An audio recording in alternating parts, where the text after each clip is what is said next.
forgot to do that. We're live. You want me to Oh, put the man. 30-second counts? You know what? I put the countdown in. Here it goes.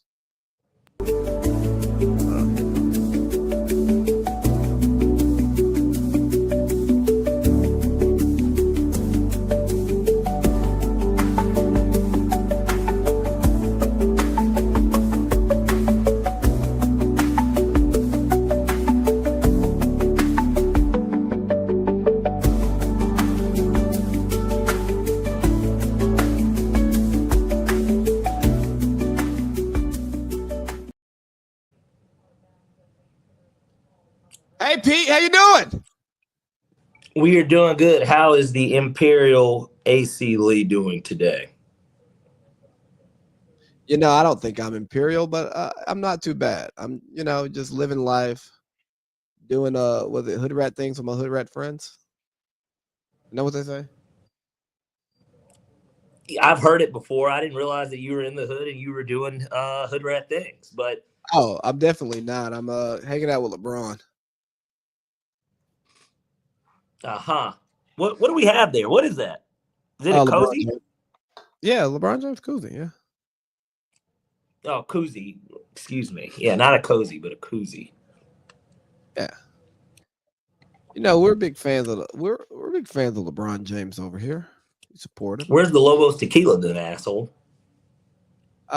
You know, due to budget constraints, we're not drinking Lobos right now. Gotcha. Why go $50 for a fifth when you can go 40 for a handle? Look, I'm with you. There's one day we're gonna have a show, it just won't be today, where we break down even the schematics of liquor buying. But yeah. So hood rat things with hood rat fans, huh? Let me just throw it out there real quick. A lot of you spend way too much on liquor and it's not aligned with your palates. You're buying overpriced, not good tequila. Yeah, pretty much. Like But you're drinking a Neho or like a super anejo or double anejo, whatever, right? When you have what's the rocks tequila? A Terramana. You have a Terramana Reposado palate. You're just spending too much money and you're going to get just as drunk. And your taste buds don't even need your liquor to taste as good. yeah, I think a lot of it's for show and tell. And I mean, I think that's why a lot of people do a lot of different things. They do things to be seen and heard and noticed and ultimately at some point praised. That's the ultimate goal, I think, that a lot of people take from it. And it could be something as simple as buying liquor. But, if a chick gets, and I mean, not just make it exclusive to chicks. No. Make it exclusive to chicks, you misogynist pig. I'm not misogynist at all. But if a chick gets a new rack, right? Okay. She's going to post it on Instagram, right? Like she's going to always be wearing bikinis. There's always going to be this show off type thing. Now, Okay. even if they're natural, even if they're not purchased, it still happens to this day. That's why Instagram is such a marketing machine. And it's, essentially what will we call Instagram? I would call it a model agency at this point. That's what you think it is? I do. I mean, I don't think we're on Instagram modeling. Follow us on Instagram, Watch the Winning Pod. You know, we post. But that's because we're consumers. Watch the Winning. We're not consumers. Watch the Winning's not a consumer. This is a product. But in general, personal pages, we would be considered the consumer. Oh yeah, on my personal page, it's sports, a little bit of black entertainment, media gossip, and smut. Oh yeah, and my friends and people I know, like stuff I actually like. Right. Yeah. It's something that markets this type of stuff to us. But my point in even saying it, just in general, is most people are going to show that stuff off. So. Well, I mean, Texas, they showed off their Heisman favorite quarterback on Saturday. What you think about that one? the same way that Vegas thought about it. He dropped down to ninth, which maybe now the value is there to hop in because he should have a big game against San Jose, which we'll get to the college picks later. But yeah, I didn't like what I saw ultimately, of course, because we did have them winning and they did not. That falls under the wash category. But yeah, I think that Texas could have played a lot better. It's the first game of the year. Tough. It's a tough spot in reality. You had to go against the defending national champs on the road at noon. Yeah, so I don't think I didn't take too much away from it from the standpoint of Texas is done. I don't think that Texas is done. I don't think that Arch Manning's done. But what I do think is that Sark's got some work to do. And that's about as close to a non-SEC opponent that you're going to get to an SEC opponent. So it's good practicing to get it out the way. They get their slappy this week. And yeah, we'll see what they do. But all in all, I came away unimpressed by Texas offensively. I think defensively they were great, obviously. They held them to 14 points. His play calling in the red zone was atrocious. I think that this was more of an indictment on Sark than it was Arch. So with Arch, I think Arch was given too much praise by the media. I think that in their game of like farming and engagement farming, they talk about Arch Manning because they know that's going to do numbers. But nothing about what Arch has shown us says he should be a Heisman favorite. And not to say that he's not capable, not to say that he's not ready to lead Texas to a 10-win season, the playoffs, big bowl game, and possibly go get drafted early. He may be capable of doing that, but nothing about what he's shown us says that. Because we could say, hey, he couldn't beat Quinn Ewers out, and Quinn Ewers was like a 5th-round pick, 6th-round pick, Right. 7th-round pick, late round. So if he's the top guy, he should have been able to beat out Quinn. So in saying that, I say that Arch was expected to do too much by the people who don't know enough. And then that message was projected out to the people who are listening to learn.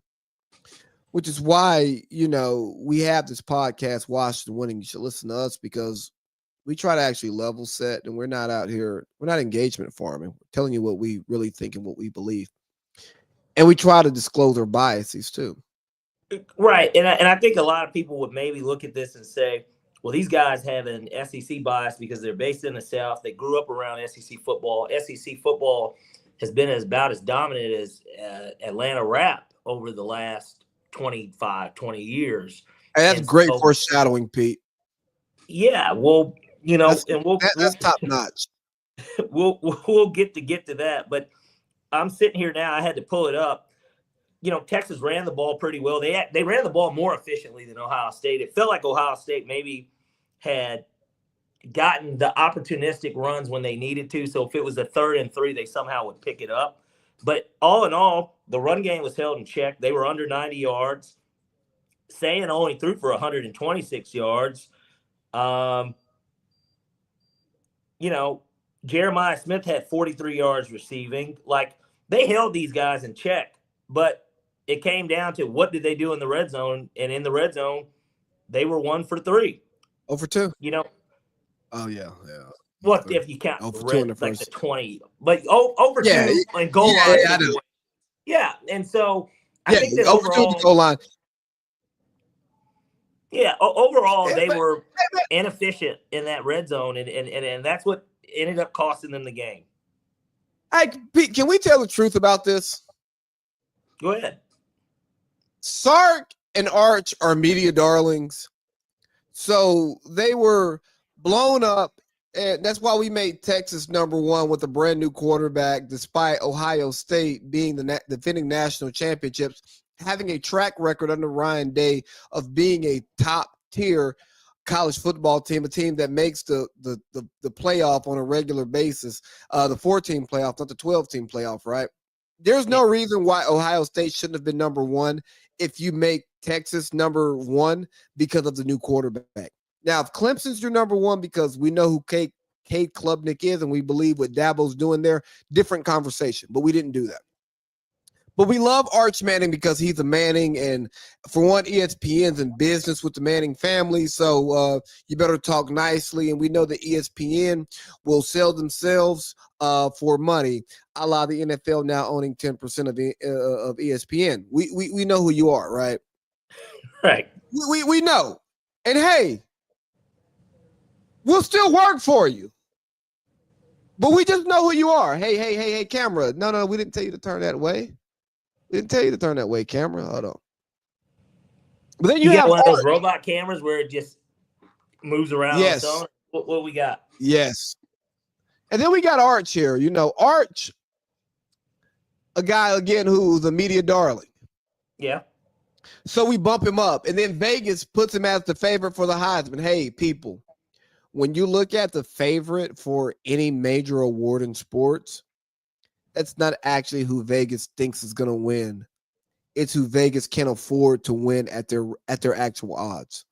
That's why the Lakers and the Cowboys have high odds every year when there's a whisper that they can be decent, because the sports books can't afford to price them at their proper odds because of how many fans they have and how much money gets put on those players. There's a reason why Vegas gets bigger in a recession. You know what I mean? Right. Like, you got to be. You and I know this because we study Vegas. You as a gambler, me as a broadcaster. Right. But you know, people will go on the Worldwide Leader and other top tier sports networks and talk about, well, this guy's the favorite and he's not playing up to. Well, from a gambling perspective, he's not really the favorite because the book is covering their ass first.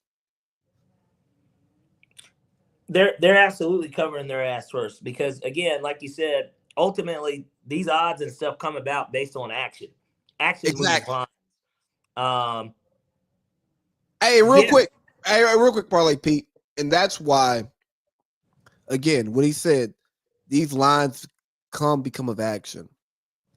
If an analyst is regularly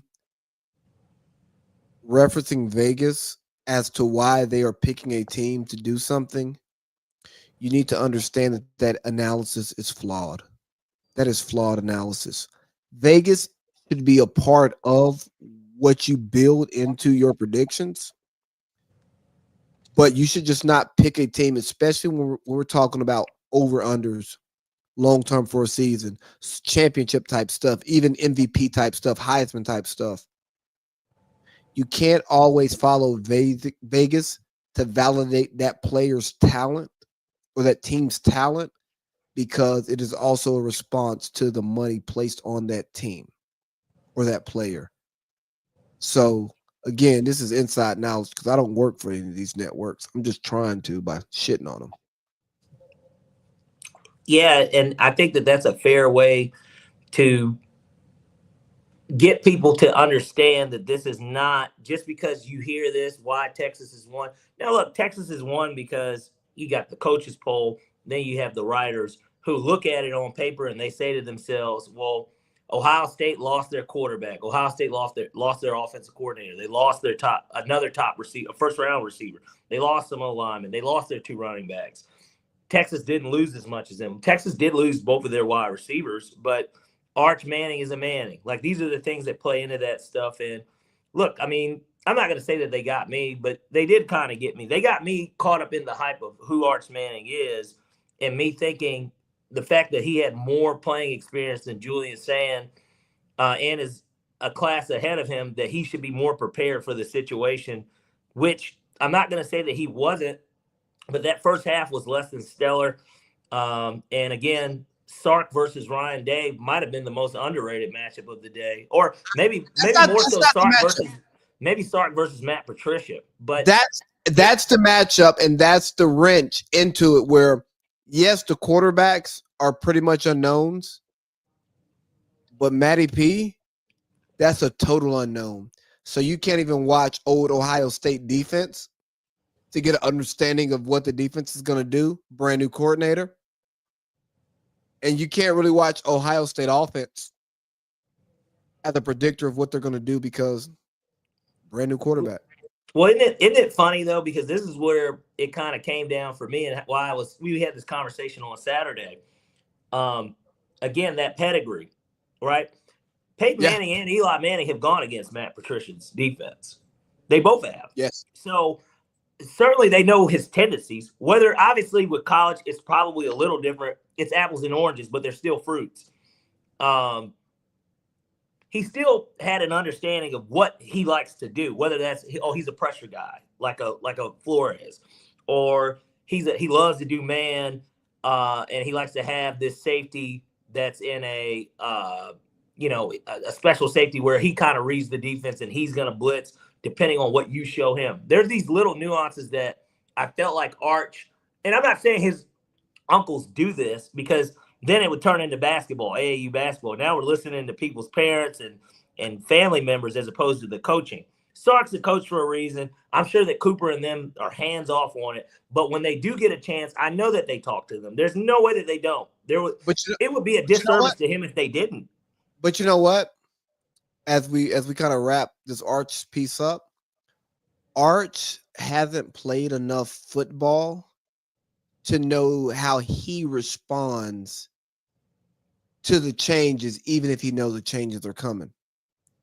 And I say that to say, quick vulnerable second, I didn't know how transitioning my life with my estranged wife from California would play in South Georgia until I actually lived it out. You know what I mean? Yeah. And you can know that certain behaviors will exist. So again, for Arch, he can know that Matty P is going to do this, but he doesn't know how he's going to respond to what Matty P has the defense do. And if that execution actually works, because think about it. Arch could have known what was coming, he could have fixed the blocking. Oh, but they still got through.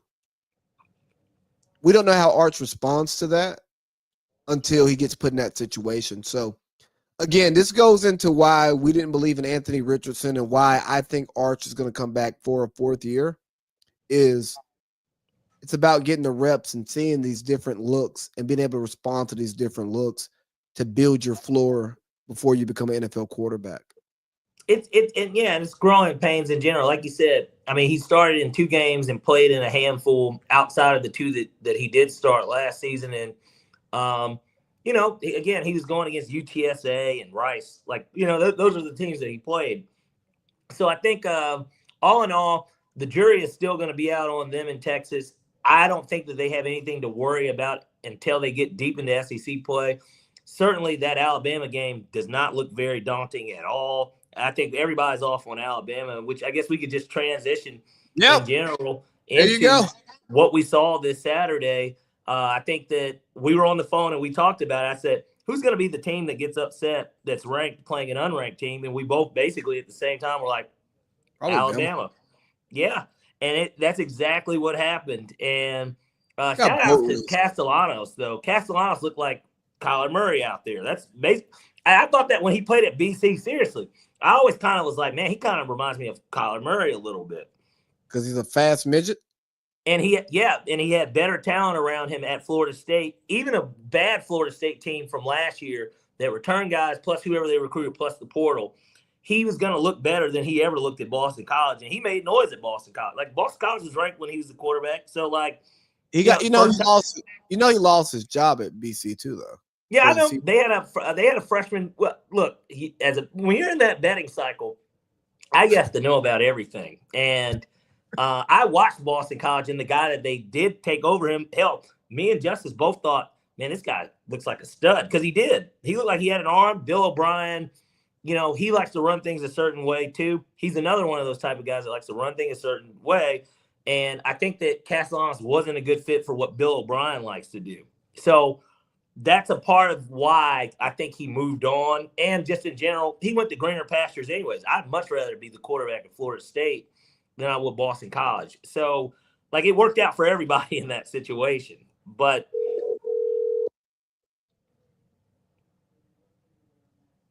Lee, why are you calling me? Hey, my name's Skeeter. I'm calling in Mr. Feinbaum. Is this the Feinbaum line? Is this Paul? I'm trying to call Paul. Pawl. I'm trying to call Paul. Is this Paul? Yeah, you're here on the Paul Feinbaum show. What was your name again, caller? I'm sorry. My name's Skeeter. Skeeter, where are you calling in from? Opelika. Opelika, Alabama. Tell me, Skeeter, what did you think of what you saw on Saturday? You know, here in the great state of Alabama, you know, we're conservative here. And there are certain acts that women claim are their rights. And again, I mean, Skeeter, woman, do what you do. There are certain things that women can do with their bodies, her body, her choice, that we don't like here in Alabama. As a state, well, Skeeter, we're against that. Skeeter, I'm not trying to cut you on your time. I've got a lot of callers here. What does this have to do with Alabama football? I set up on Saturday afternoon at 3:30 p.m. and I had to watch something that totally goes against my beliefs be put in front of me on national television. And I can't get down with that. Let me tell you something here, Paul. That Kalen DeBoer, I guess he thought he was the guy and he could coach because of what he did with Michael Penix and all of that. We don't know what the hell Michael Penix is going to be in the NFL. But I tell you what here, Mr. Paul Feinbaum, this is not acceptable at Alabama football. It's one thing for us to get beat. Now, we don't ever get beaten week one. You know, this takes us back to the Shula years that we forget about that don't really exist because of the Alabama fans. We only acknowledge the Bear Bryant years and the Saban years. You know, that's what we're talking about, our legacy. But no, we don't get our ass kicked by a team coached by Mike Norvell. Not in Tuscaloosa. Unacceptable. And I think he should be fired. And I think that the boosters should pay that $70 million. You know, I don't have season tickets to Alabama. I only watch them on TV. But I think the boosters should pay him to leave, and we get us a guy like Lane Kiffin, a guy like Sark, a guy who knows the SEC. You know, we can maybe try to poach Kirby from Georgia. We go get a guy who knows what we're doing. Maybe we bring Jeremy Pruitt back because Pruitt knows how to run a program. He knows how to run a program the right way. Now that we got NIL in here, Pruitt can do all that bullshit he used to do, and he can do it on the front end. You know what I mean? So I think that's how we should run our program, Paul. Well, Skeeter, we do appreciate the call as always. Look, I was just as shocked as you. Kalen DeBoer seems like somebody that is used to coaching prep school because he was not prepared for that game. And I think that when I look at somebody like Kalen DeBoer, now I put my name on the line. I've got Ric Flair tweeting me, telling me that I don't know anything. And, you know, little does Rick know, I know that he's got CTE from all those years of taking bumps from Hulk Hogan. May he rest in peace. But at the end of the day, Skeeter, the Alabama problem will not be solved for another few years. And there's going to be growing lumps that come from it. Wow, can we bring Saban back? I don't know. Skeeter, you'd have to ask Nick. Only him and the boosters know what would happen. I'm sure that if Coach Saban, Miss Terry, bring Nick back to Tuscaloosa. Is this you out here trying to make your plea? This is Alabama football. We don't want DeBoer turning us into D-whore. We don't get fucked. We do the fucking in Alabama football. Well, Skeeter, we do appreciate the call. We don't typically allow cursing on the line, but we've allowed it there. And your point is it's heard. We understand it. You know, look, I was down in Atlanta for the SEC Media Day, and one of the things that I kept hearing from a lot of people that I just didn't want to believe was that these guys are going into hotel rooms, they're bringing their girlfriends, they're drinking beers, they're staying out past curfew. It seems like it's more of a discipline problem than it is a talent problem. You know, Ryan Williams, he dropped a lot of passes in that game, but Ryan Williams did not cost them that game. You know, you could blame this on Ty Simpson. You can blame this on anyone. This falls solely on the czar that is the head coach of Alabama, and that is Caleb DeBoer. Hey, Caleb Paul, you don't have to go no further. You can get the rest of your callers. Skeeter signing off here. You understand the problem, and the problem is the head of the snake, and it's that D-whore, D-bore. Skeeter out. Well, Skeeter, we do appreciate the call, and we look forward to hopefully having you on the show moving forward. But, yeah, just as a final thought in general, Alabama did not show up. Hopefully they'll show out next game, but it won't really matter until we get to see them against some more real competition. Hey, man, Parlay Pete, now that we're out of our character roles, dog, what the hell is Alabama doing? They were playing.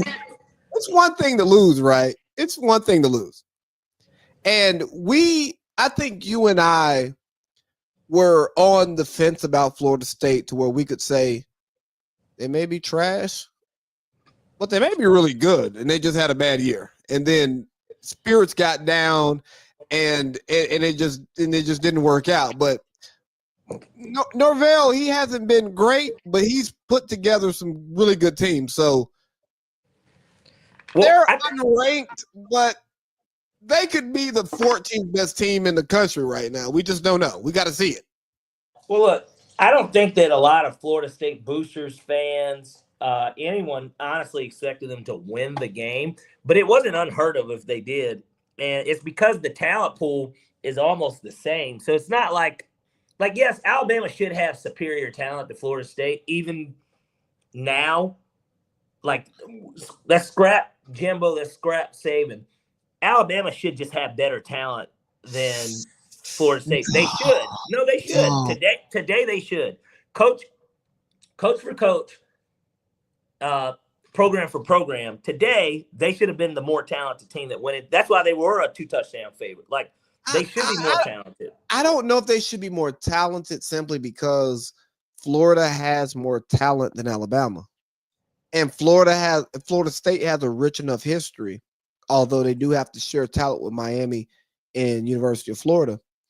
They have enough talent in that state to where even if they don't have the same momentum as Alabama when Alabama's riding high. Yeah. And again, the way Jimbo was able to build that team was Florida State had enough off of being Florida State, and then they get enough people who want to go to Florida State that I think in any given year, Florida State can be a top 5 team in the country just off of location and legacy. Yeah, they've proven that. I mean, I'm with you 100%. So I say that to say that like certain programs, I can't ever say they should be more talented. When you're talking about your Florida States, even your Floridas, your Georgias, your Miamis, your Ohio States, your Michigans, your LSUs, you know, I know I said a lot of SEC teams because these are a lot of teams that have so much talent that that team might be 7-5, but that same team might be 11-1 too. You know, because they just have so much talent and NFL talent that performs high at the NFL level. You know, we're talking about NFL factories here. We're not talking about, you know, we're not talking about Ole Miss. Ole Miss with Lane, yes. Ole Miss is not an NFL. They're a second-tier team. A third tier. I'd say second. Now, the reason I say second is because of Lane. Like the program itself is third, but I'm saying them as right now. Like, would you be surprised if Ole Miss made the playoffs this year? I wouldn't. So that's why they're second tier. To me, first tier is nothing but title contenders, and there's only 7 of those. I I think Georgia's is a second tier program. So okay, you just don't believe that Georgia's a blue blood now. That's the why thing is, USC is a blue blood, but USC's to me, they're a third tier program. Maybe second. They're fringe second. But that's fair. But I'm saying it in my brain, if I put Georgia as a second tier team, Ole Miss is a tier below Georgia. So I just want for our conversation, we got a level set. So if you're gonna make Georgia top tier, Georgia and Ole Miss are not on the same tier. Can we agree to that? Yeah, that's what. But I wouldn't put Georgia in my second tier. So you put Georgia in your first tier. So okay, I just wanted to make that clear for the audience. Florida State's a second tier program today. I'm talking today. We're not talking historically. Today, they're a second tier program. Like Oregon is a first tier program today, but historically, they're a second or third. No, Oregon's historically. They are today. They are because they're a playoff contender. They're not even playoff contender. They're a national championship contender. So we've got to get out of college football in 5 minutes. But no, we are. But Oregon is not. No, Oregon's not is not first tier. They're second tier. They ain't won shit ever. Even when they're good, we don't believe that they'll win because they're Oregon. They're like old Georgia, old Clemson. I agree. You can have a first because they haven't done it. You can have a first tier roster, a first tier jersey selection, a first tier coaching staff, and you will be a second tier team until you win a championship. As Oregon, because they have not won one yet. They can't be first tier. But I agree with you. I'm just saying, as of today, they are. They've been title contenders for 3 years now, and obviously, even in the Chip Kelly era, they did go to a national championship. Yeah, second tier. They're second tier. No, I agree. If we're doing the totality thing, but today they're a first tier because they have a chance to win a national championship. That's all I'm saying. They were the number one team in the country and went under. They lost, but I'm saying they were still the number one team in the country last year and went undefeated in the regular season. So, I don't want to – go ahead. If your son said, hey, Dad, your son's a 4-star, right? Which means he has his pick of the litter. Okay. He says, Dad, I want to go to the NFL and win a national championship. You're not discussing Oregon.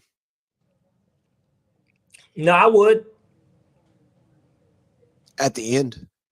Be like, oh, yeah, you get some fly shit at Oregon, so it may be worth your time. Yeah, I would tell him to take the visit, no doubt. I'd tell him to take a visit.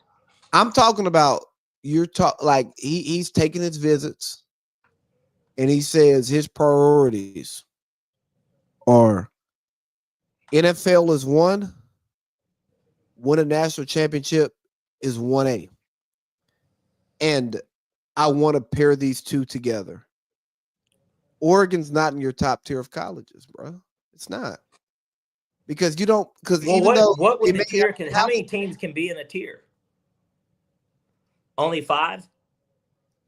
I don't know the number, but I know that there is a difference in thought. Like if he tells you he's thinking about Clemson, Georgia, Ohio State, and Oregon, Oregon's number 4. Oregon would be or honestly, I would tell him to go to Oregon before Clemson, but that's just my opinion. Not because I think Oregon's a better program than Clemson, but because I think the opportunities to go to Oregon would be better.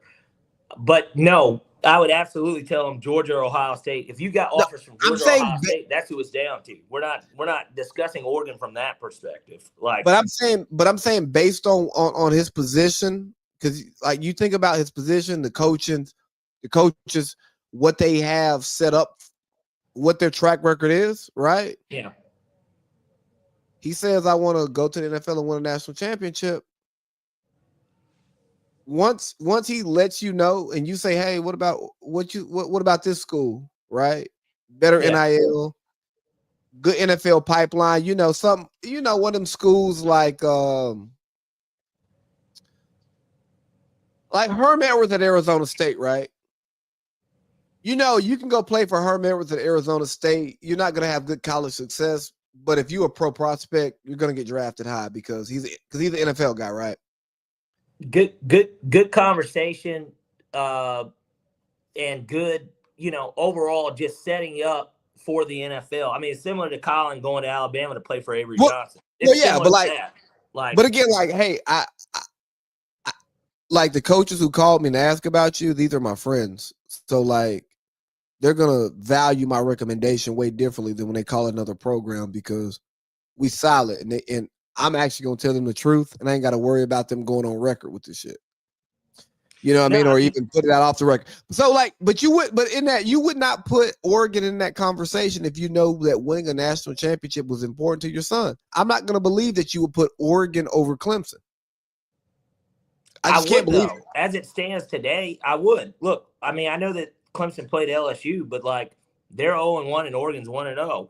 Oregon went undefeated last year and was the number one seed. Like I would, and then fucking Phil Knight just sat up and said how much money he's donating. No, I would tell him to. I would definitely tell him to talk to Oregon. Like Hey, that endowment, that amount of money that they're not. Eventually, Oregon's. Put it this way, I'll go on the record and say it, and we can look back at this within the next 3 years. Dan Lanning will win a national championship at Oregon. They're just gonna be able to do it. There's too much working to their advantage outside of the idea that they're in Oregon. And Oregon, I've never even been to the state of Oregon. One of the few places I literally have. I've never been to Portland even, but Eugene I know is an hour and 30 minutes away. Like you're not going to be able to beat the idea that Nike, like this is a direct Nike thing. Like just like going to UNC is a direct North Carolina thing. Which really, speaking of that, let's move on to that real quick because we got to wrap up college. Just real quick thoughts. Bill Belichick, coaching debut. We got to all see it on Labor Day. They came out firing 7-0. Look legit. They showed Michael Jordan. Who was up there in that suite with Mike? Lawrence Taylor. Lawrence, it was somebody else though too notable. I don't remember. I don't know. It was some big wigs in there, yeah. but they were all in North Carolina alum. And man, you know, Skeeter was bothered about seeing certain things on TV that he doesn't believe should happen. Yeah.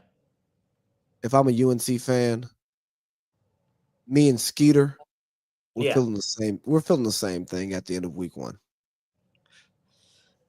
Yeah, look again. I think it's too early to judge, but absolutely. But we were all so it's weird. I didn't put it in the picks, but like I took TCU to cover that spread, and nobody should be surprised if they lost that game. Now I'm a little surprised they got blown out the way they did.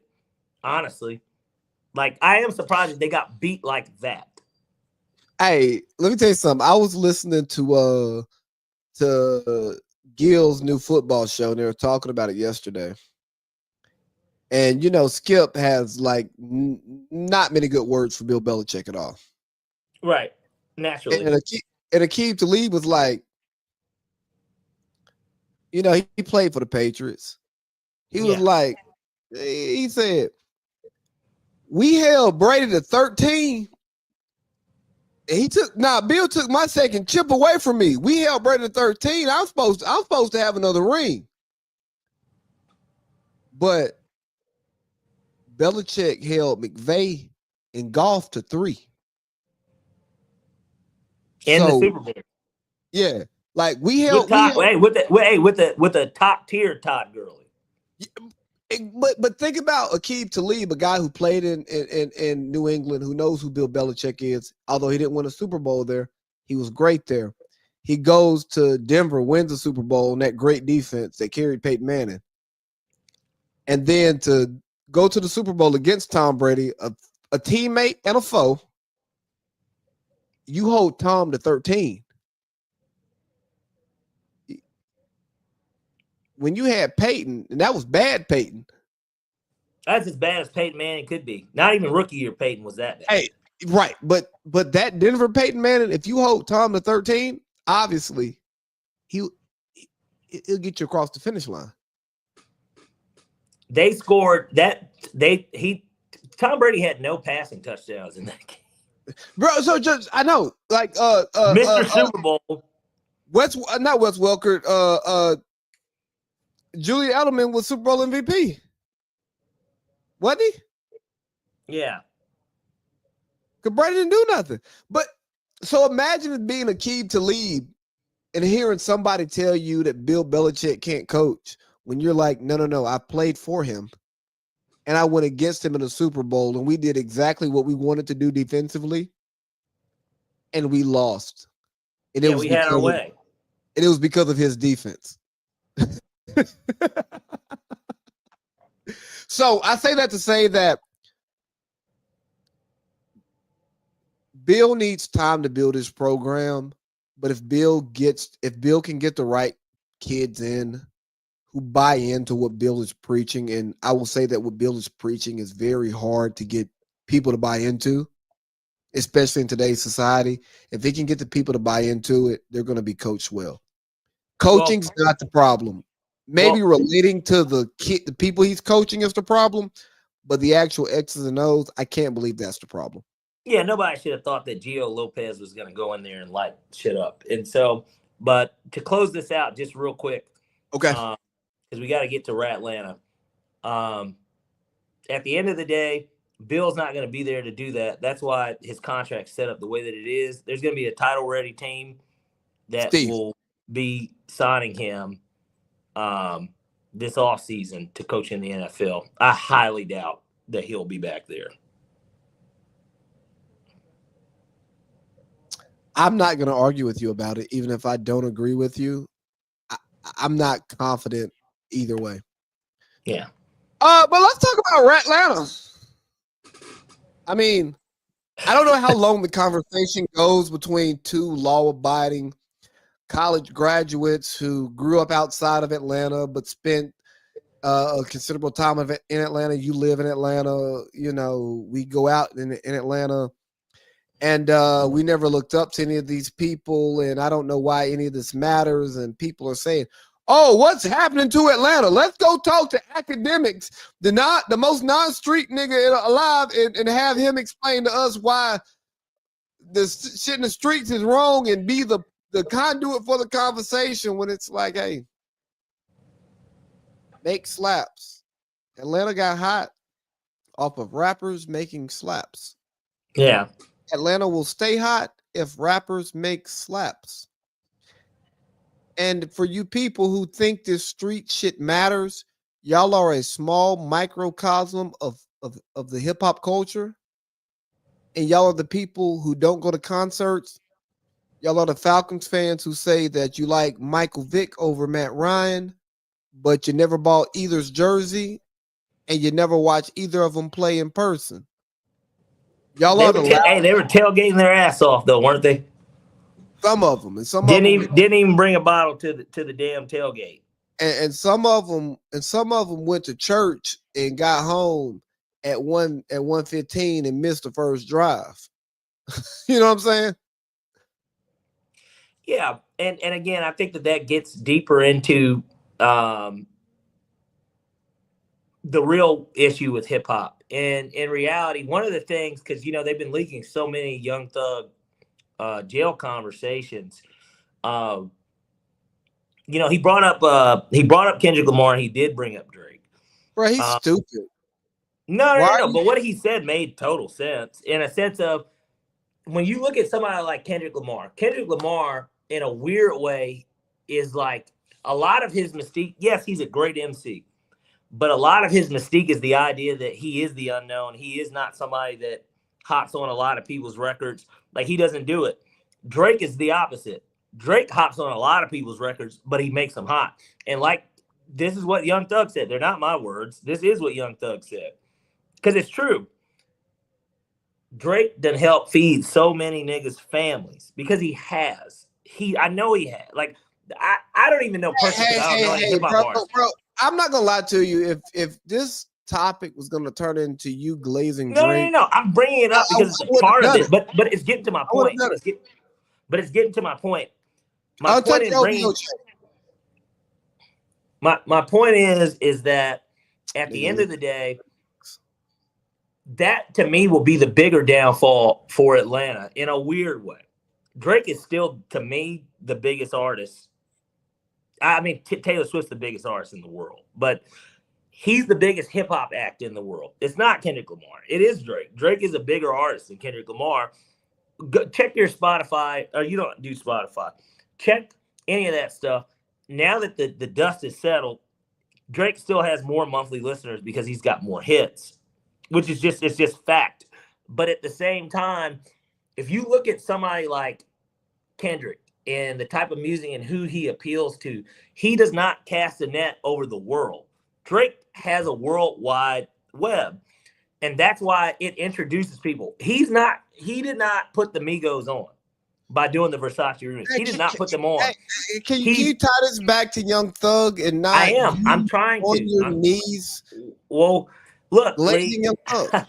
Look, I mean, I get it. I get it. You don't like Drake. I understand. But no. You favor Kendrick Lamar to Drake. All right. You don't not like Drake. You favor Kendrick Lamar over Drake. That's okay. Like no, that's not true either.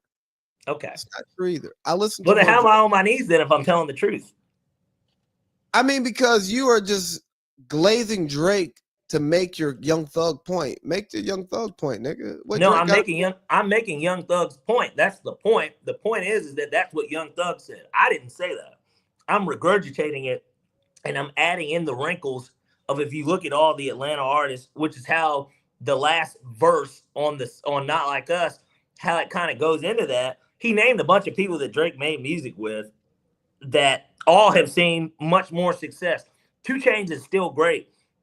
I remember Teddy Boy from fucking Duffel Bag. Like, I remember these people. No, Drake. Don't I'm not saying that this is my point, though. He didn't put them on, but to act as if his recognition to stand next to these people didn't propel their career more, it'd be a lie. It would be a lie. Like, that's a lie in reality. False. No, that's false on 2 Chainz, bro. Okay. Like with No Lie wasn't even like that big of a record, but I'm just simply saying. Hold on, no. If you wanted to if you're gonna bring it to 2 Chainz, then you bring it. Well, because he's one of the people he named. I'm just naming now. I'm just going through the people he named. I know what you're saying, but like, if you're gonna bring in somebody who may have really propelled 2 Chainz, I would say it would have been Kanye. More than Drake. Like, I agree. Same thing with like Pusha T. Okay, wait. Real quick. No. Let me finish because yes, 2 Chainz had hits with Drake, right? Whether it's 2 Chainz songs or Drake song. But when Drake struck that iron, Kanye already stamped it. Well, no, it was not even that. 2 Chainz was already booming. And then Kanye was the nigga who brought him around good music, because I do not believe that 2 Chainz was ever official, contract. He wasn't. He was never on that. He was never a part of the label. But he was good music associated and good music working. So if you want to say that like 2 Chainz, like Kanye was the nigga who like elevated this nigga from like really good to like excellent, I'll hear Kanye, but not Drake. Because Drake only tapped in with 2 Chainz when also 2 Chainz was on his run. He was hot. And 2 Chainz, like the Migos is different because Drake took an Atlanta hit and made it a national hit, right? Then they did Bad and Bougie, which brought more eyes to them, which is my point for Drake. But like, it's not about Drake. But yeah, but when 2 Chainz was on his run, Drake was also who he was. So when they put shit together, it was hot. But Drake wasn't. It wasn't like the nigga. We thought the nigga was signed to good music, and he wasn't. You know what I mean? So I'm just gonna put that out there. And I know I overtalked it, but continue your point because we've all lost it because I've cut you off. No, you're good. But it gets in. I brought him up, but like again, even with Young Thug, why he said what he said. You look at a track like Danny Glover. Danny Glover was fucking hot in college, was it not? That was a record. Like, I always hated Stoner. I still think Stoner is like one of the most garbage tracks I've ever heard. But Danny Glover was like that street song in Atlanta, so it was more regional, right? Like, it was Atlanta, but I'm sure in Alabama clubs and South Carolina clubs, Danny Glover was booming too, right? A track like a Danny Glover, you got 808 Mafia on that. But then Drake, and to me, the biggest breakthrough for Young Thug was Ain't About the Money with T.I. Like, that was, to me, the song that that put Young Thug over. Like if I use wrestling terms, because that damn near is what rap's turning into. It is wrestling. Well, I guess it always kind of has been, but it put him over. Like that was the song that put it over for me, to where I You respect. want to hear a forgotten Young Thug song that I was supposed to be in the video? Me and Boy supposed to be in the video for? Stoner. No, this was in It between. was Stoner. No, I'm telling you, this song is in between Stoner and I don't know.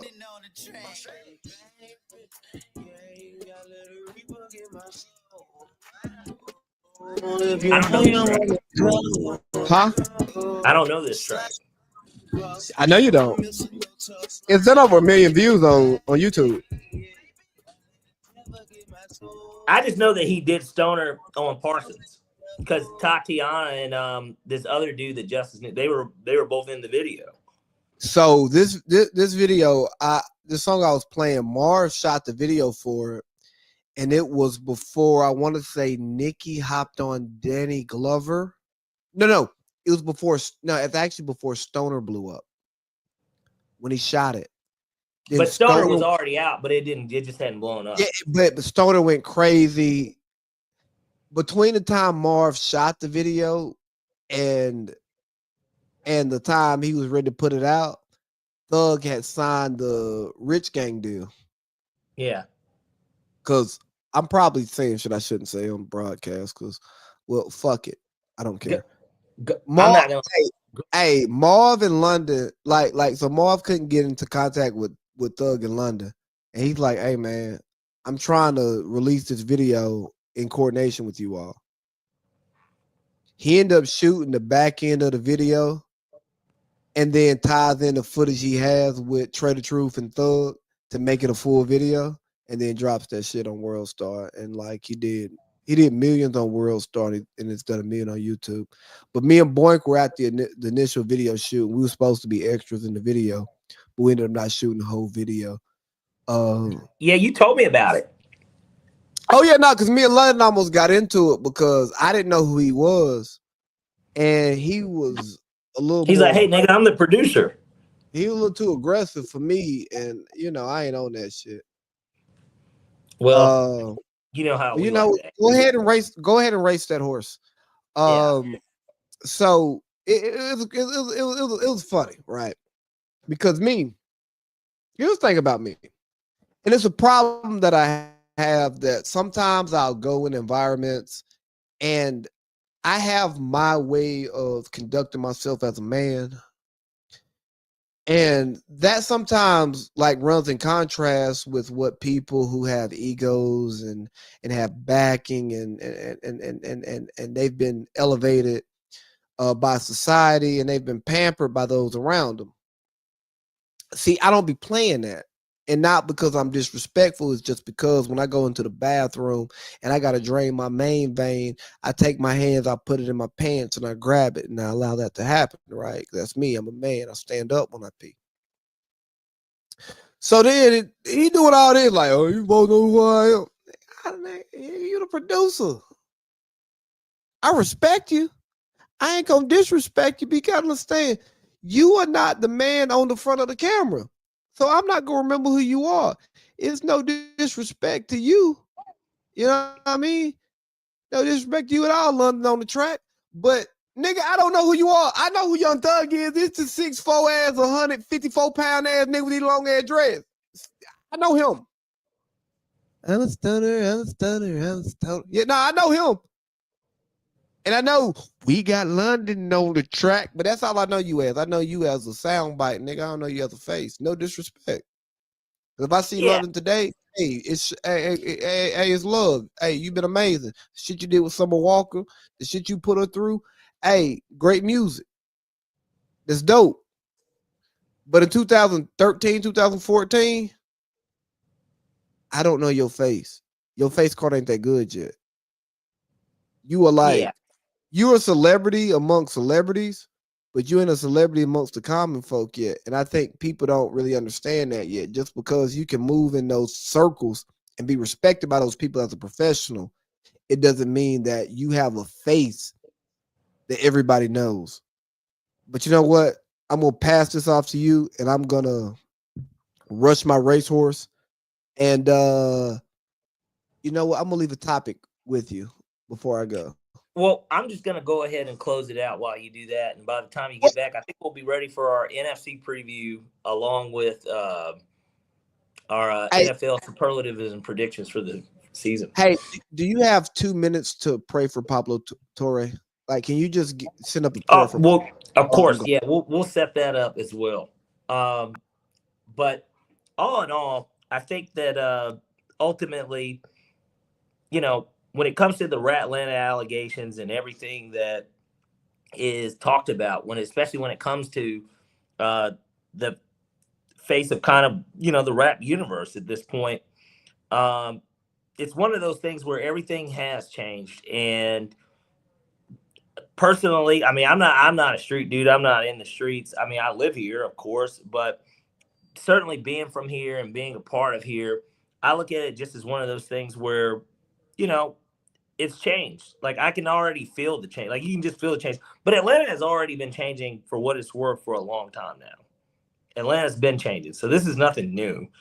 Um, Atlanta has already been changing. So this is minute from that, but I feel like this is kind of the breaking point. This is when the levee actually falls over. But I think, like AC just said, at the end of the day, if you make good music, you make good music, and the people will listen. The people will. It'll be hot. If it's hot, it's hot. But I do think that we're starting to see kind of the end of Atlanta being like the face, at least. And so I tied Drake into it because I do think that Drake ultimately will. He's somebody that staying power and it could dictate it in general. But we'll see Hey, how did that you, did you goes. did you pray for? Did you pray for Pablo? Now you went pretty quickly, but we can go ahead and say a prayer for him because I think that Pablo Can we Torre. just put a prayer for Pablo? He's exposing all of the mother. Oh, wow, I almost cursed hard, didn't I? Yeah, He's exposing all the corruption in sports, and we love what he's doing. But I don't know if he's going to be allowed to continue doing what he's doing. he's a staple in the game. All of his papers together, but I like it though. It's sports journalism, and it's something that we haven't seen in a while. Real reporting. Isn't it Uh, funny though that First Take talked about the Kawhi thing, but they didn't talk about the NFL collusion thing? Well, yeah, the NFL owns 10% of ESPN now, and that deal had been in the works for. I have to imagine it wasn't a few months, maybe a year. I bet that's been going on for like a year. Years, probably negotiating the percentage that But Well, and that's why all their talent. That's why Rich Eisen, even though he was on Roku with his show, but he was also still NFL Network. That's why Peter Schrager, all these people, if you notice, look at how seamless they kind of made it too. Like I'm a big Rich Eisen guy. Rich yeah, Eisen stuff. He talked to Troy Aikman, and the ESPN page. He was on the Rich Eisen show, but the ESPN page posted the Rich Eisen clip. Now, Rich Eisen still has his Rich Eisen show clips where he shows everything, but the Troy Aikman clip was specifically posted to ESPN's YouTube. So stuff like that shows and tells everything I bro. need to know. And I really hate that for us because we're independent media guys, Yeah. and we just want to get information and get it out to the people. And although we want to definitely make money off of it, I don't think we ever want to be compromised, right? Like No. if the NFL offered us a deal, I think we'd have a long conversation about what that would do for the show. And I know my conversation with you would be, can we take this offer elsewhere so we're not directly tied to the NFL and get the same coin or get enough coin that we'd accept? You know what I mean? Yeah. And I think that certainly for this show specifically, I'd love, especially, and who knows what doors are going to open up with TNT essentially Yeah. being ESPN2 now. But That because they're going to continue to keep that office here. So I feel like ESPN is going to have this southern footprint, and they know that that's good for business because of college football at a bare minimum. That they could have an ESPN down here. In reality, they could. Hey, if y'all want us to cover the Falcons, the Hawks, Georgia football, Georgia Tech football, basketball, y'all want us to talk about that shit? Oh boy, we'll watch and study the fuck out of it, won't we? Absolutely, absolutely. But with that being said, now that moves us to not Falcons first, but the NFC preview to follow up last week after we did the AFC. All right, man. So let's preview the NFC. What division do you want to start with? The NFC, it feels more like home for me. The AFC, yeah, we talk. It's important. It's the division that probably gets the most ratings right now. CBS.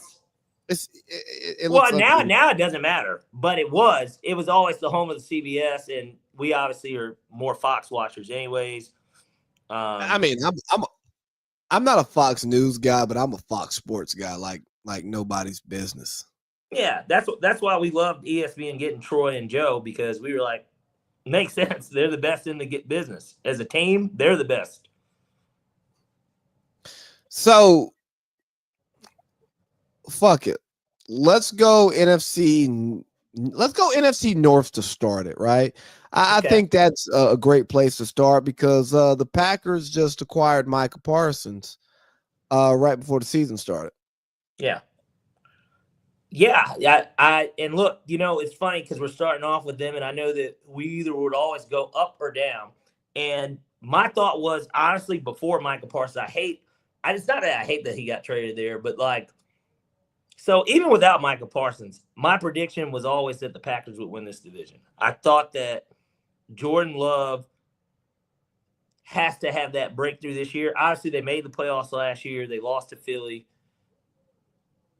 I always like the Packers. I think that they have a well-balanced team, and I think Josh Jacobs as a running back is just what they needed, and there's still enough tread on his tires to where he can still be that workhorse. People didn't talk about his season because of how good Saquon and Derrick Henry did, being two guys that also switched teams, but they both damn near ran for 2,000 yards. Josh Jacobs quietly had a great year. I mean, he had almost 1,400 yards. He had 14 rushing touchdowns. And, I'm sure he did a little bit in the air too. But he was a workhorse. He was a big reason for why he was the straw that stirred the drink for that offense. And anyone that watches the Kyle Shanahan type offense knows how important having that running back is. And for them to move on from Aaron Jones and not miss a beat and only get better, it speaks volumes for LaFleur. But I think that Green Bay is the team that's going to win the division. I like where they are, but certainly adding Michael Parsons to me adds a prohibited type of pass rusher, because I sent you a graphic where I didn't realize they went 3 years without a 10-sack guy, because I thought like us. Well, no, we're 8 years, but yeah. Well, that's actually why I sent you the graphic. But the graphic was brought up because of him getting traded there. We were just at the top of the list, but I like Green Bay to win the division. I think that there'll be a 12-5 type of team. I got them winning the division. I honestly got them winning the conference. I'm going to buy into the narrative. I'm going to buy into the big move, getting them over the top. And the NFC is weak right now, and they are a team that was close. They actually added an elite level player to their team, and I think Jordan Love will be better next year than he was last year because he's getting better at pro football, Yeah. It's just simply that. That's a fair assumption, but then we could just move on to Detroit, right? Because I think a lot of people probably have them slide at second. They take that step back because they lost both of their coordinators. Then just the idea in general of, well, when you win 15 games in a year, you don't have any choice but to take a step back. And that's just what I think everybody thinks Detroit's going to do. I think they're going to still be a really good team. They're a playoff team, no doubt. I don't think that they're going to miss the playoffs, but they do take that step back. Jared Goff Jared Goff was kind of in the MVP race by week 14. He was in the top 3. He was playing just as well as anyone. He had a game where he didn't have an incompletion, and Then they had a game against the Titans where they scored 56 points. I mean, they did record-breaking stuff with that offense. They still got Jahmyr Gibbs. They still got David Montgomery. They get back what's my man from Michigan? Aiden Hutchinson. You know, a lot of people don't talk about that. He was out after like week 6 or 7. So they're going to be better. They're going to be better. They're going to be good. But they lost Ben Johnson and Aaron Glenn. They lost both of their coordinators. That has to say something, right? No, I know, but I just said that. I literally said, you know, the thing is that at the end of the day, that is why they're going to take that step back. It's still 2 new coordinators, and they didn't bring in somebody that was there's a homegrown type of coordinator. So it's, you know, something that we should have probably did with Matt LaFleur once Kyle Shanahan left, but I don't run the Falcons. And so who knows? Just like how they're keeping it homegrown, maybe there's that Matt LaFleur that's sitting right there behind Ben Johnson that was the quarterback coach or the passing game coordinator, running game coordinator. We don't know. So they're kind of an unknown from that perspective. I just don't expect them to do what they did last year, which was win 15 games. They're not going to be the number 1 seed in the NFC. What about the Vikings? Step back. I actually have them coming in last. I think, you know, J.J. McCarthy had that one preseason game, and a lot of people suck him off because of it. I mean, he did he won the national championship, but that was a super talented Michigan team with an NFL coach as the head coach. So, I mean, there's a lot of different ways you could toss that up and look at it. So you think Vikings take a step back with J.J. McCarthy missing Jordan Addison for 3 games? You think that matters? I think it matters, and I just think that he's going to have growing pains coming off of an injury and it being his first NFL action. Like, and the combination of both, it doesn't mean I think Minnesota's a 5-win team. I just think that they're going to be like 7-10, 8-9, like. And that's good for last place. Like, but that goes to show what I think of that division. Like, that division is probably the best in the NFC. So I haven't given much analysis here. I'll step in right here. J.J. McCarthy hasn't played quarterback to his potential since high school. Okay. And I don't know if we know what his floor or his ceiling is. So I think there's a lot of variance with J.J. McCarthy. Okay. Because J.J., like, you know, I was pro the Falcons going after J.J. because he's a 5-star, he's athletic, and he can throw the hell out of the ball. Yeah. He played for Jim Harbaugh, who didn't allow him to be a good quarterback. Jim, he is great. Why do you think he didn't allow him to be a good quarterback? Because Jim knows how to win football games, and Jim knows if I kick your ass up front, I'll beat you. So I'm not going to leave it up to my quarterback for chance. Way too much variance. Right. Same way he coaches in the NFL. Right. Like, you know, so that I struggle picking O'Connell over Ben Johnson because, you know, I'm not a believer in Caleb Williams. It's circumstances, though. Yeah, I know. And I don't believe in Caleb Williams. I don't know what Ben Johnson is without having a head coach who creates a culture and a GM who brings the guys in who support that culture. But in saying that, Vikings are 4th in the division with a good record. The Bears are third in the division with a good but not great record, but not a playoff team. Right. And I haven't done my picks. Hey, can we do our over-unders tomorrow and run it like on Monday? Yeah, we weren't going to go through the over-unders. I just felt like we were just... No, I'm just saying, can we do the over-unders tomorrow, at least get it recorded before the games come out? Yeah, we need to get together at 5:30. Yeah. Whatever time works for you. Like, at any point during the day, I can make myself available outside of, like, 9 o'clock. I have an appointment. But other than that... But yeah.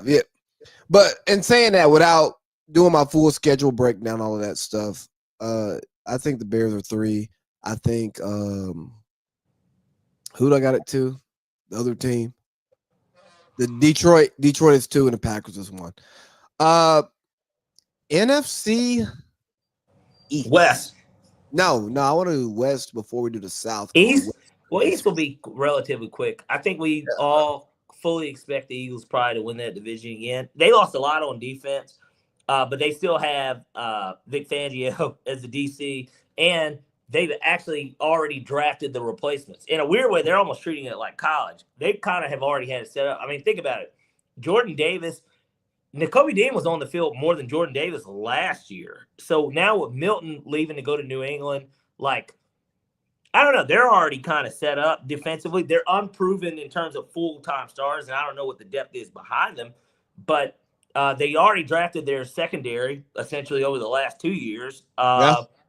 Big play Slay is gone. But I think that they're okay with that. I mean, we saw what we saw in the Super Bowl. So, like, they look pretty good. I think it's unquestioned. We both agree that Philly's going to be the best team in that division this season. I think Philly is the best team in that division this season. I won't be shocked if Washington wins the division just off of the record. So I would be, and that's gonna kind of bleed into my NFC South stuff. So I would be surprised, and it's not because I don't like Dan Quinn. I just think that it's more along the lines of this. We saw it with C.J. Stroud, and it doesn't mean that it would happen with Jaden Daniels. But if you look at the Commanders, my thought is this: I don't know if you know this, they're the oldest roster in the NFL.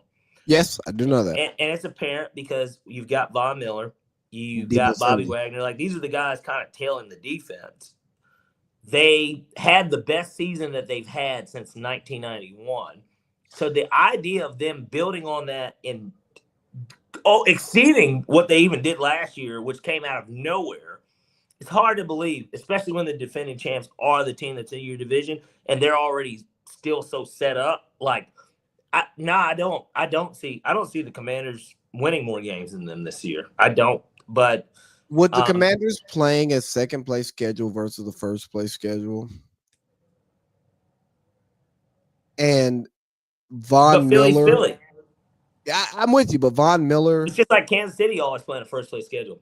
Okay, they still win the games. Like, well, they're still the big bad wolf going into that fight. Like, you know what I mean? They are still the big bad wolf in the match.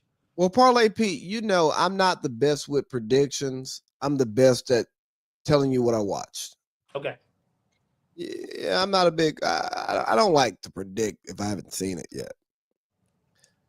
But playing a second place schedule versus the first place schedule, both of them having similar division records and splitting against each other, which I think is a legit possibility. I could see Washington having the better record by like a game, but not being the better team.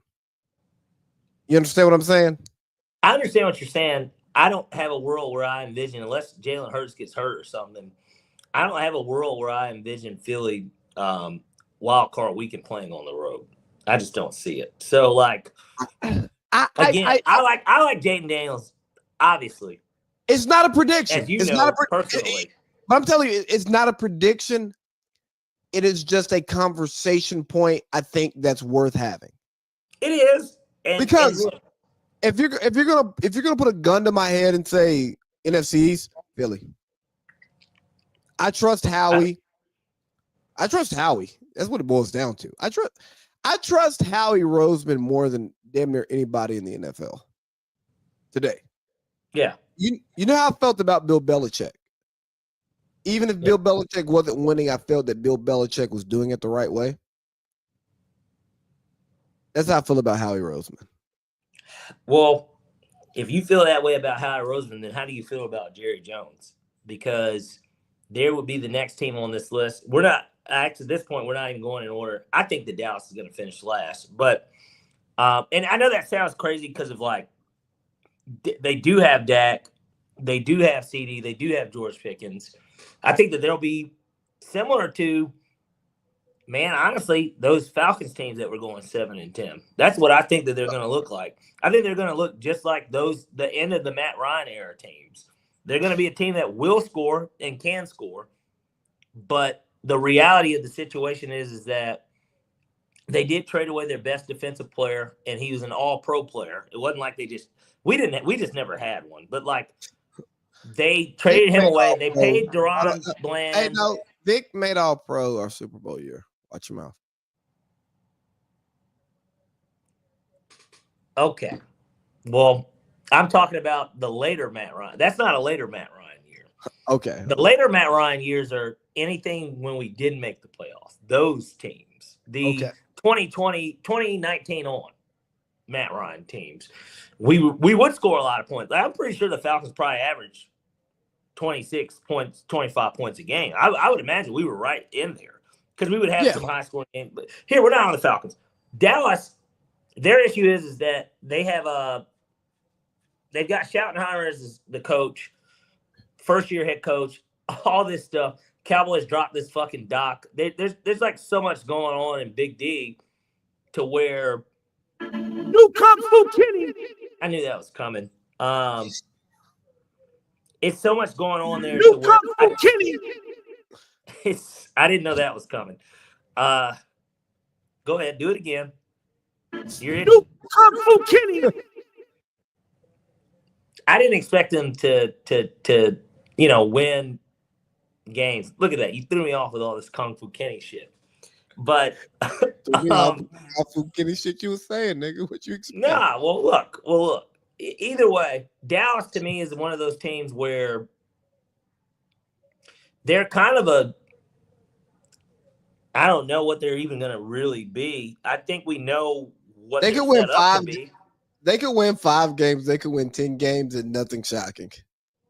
Yeah, either way that it goes. I don't expect them to win 5. I don't expect them to win 10. But I would say that they're closer to 5 than 10. But I expect them to be right in the middle. I think they're going to be like a 7-win team. But here's the thing, Parlay Pete, and I think we should hit on this. We're not going to sit here and kill Jerry Jones. Yeah. For trading Michael Parsons. Right. Now, don't get me wrong. I don't like what he got back for Michael Parsons, but he did get 2 first-round picks and a Pro Bowl player that he can insert into his team that they needed at that moment. But if you're going to tell me that the right answer was paying Micah $47 million a year, I'll tell you no. I'd say Micah deserves to reset the market. Yeah.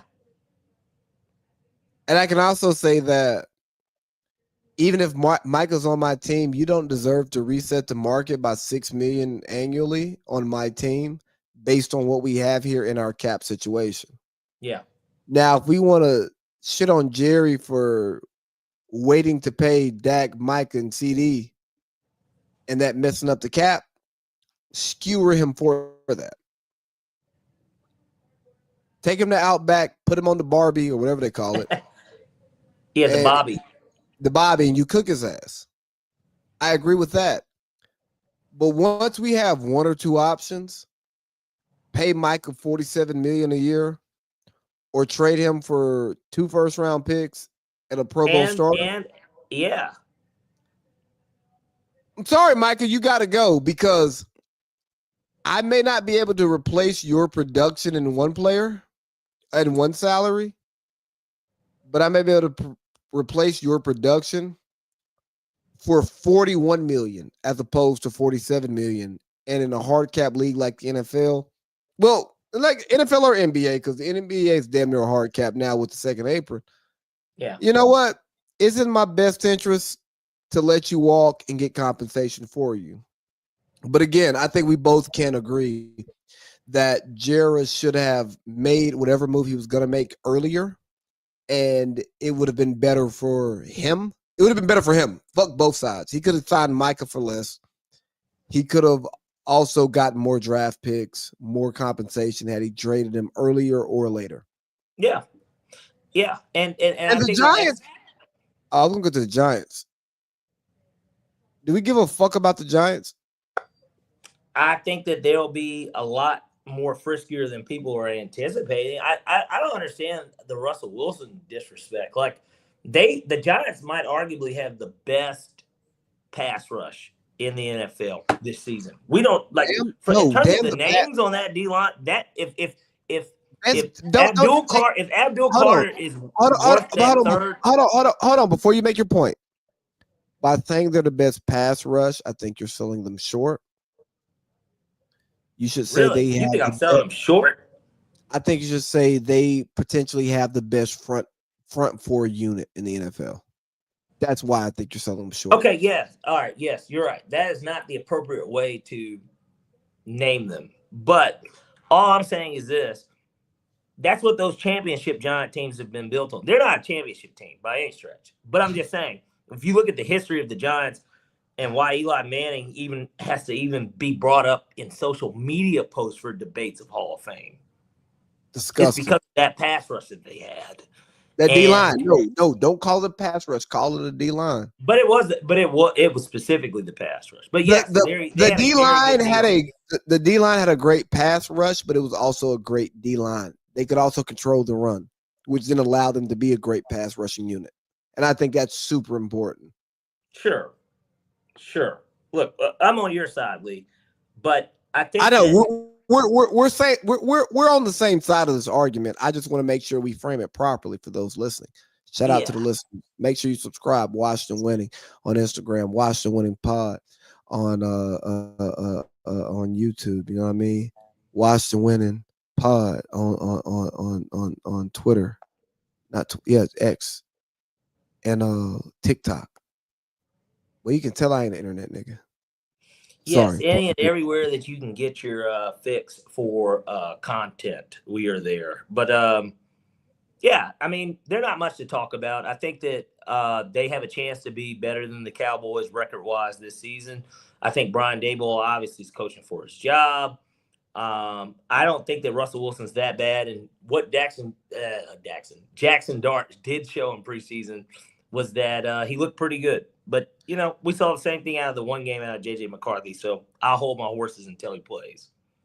You know, if we did a 4-hour show, I would really go in that Russell topic and talk about how Russell's been totally disrespected as like a bum, and he should be viewed as a mediocre quarterback, an average quarterback, and not a guy who is a bum. I'm not okay with that. Even though you know, and I think our listeners know, I'm not the biggest Russell Wilson fan, but like we're going too far with the disrespect. Yeah, like they're irrelevant as general. Let's get to the NFC West. I mean, let's start off with, we'll start off with the champs, the Rams. Obviously, a lot of questions about Matt Stafford and his health and that back. We talked about this earlier in pre-production, the epidural that they're talking about that he's going to have to get before this game with the Texans on Sunday. Hey, can we like really be real about what epidural is? And I wasn't in the room with you when your daughter was born, but I was in the room when my daughter was born. And, maybe Cindy doesn't want the world to know this, but they're going to find out. She had an epidural. And